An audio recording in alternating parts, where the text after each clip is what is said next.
Welcome back to another technical deep dive here in the Debug Zone.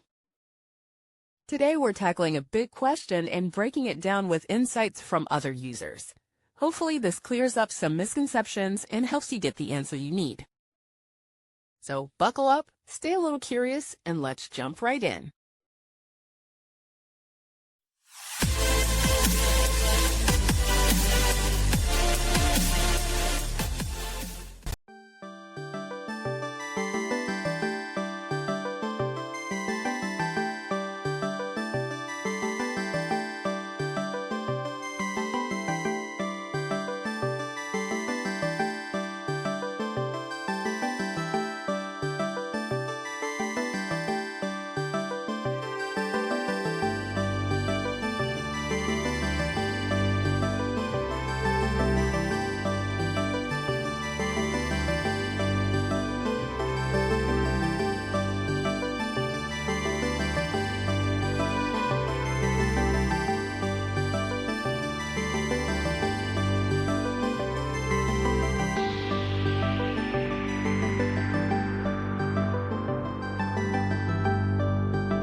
And that's a wrap.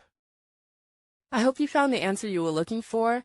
If you did, take a second to hit that subscribe button. It really helps out. And let me know in the comments which solution worked best for you. See you next time in the Debug Zone.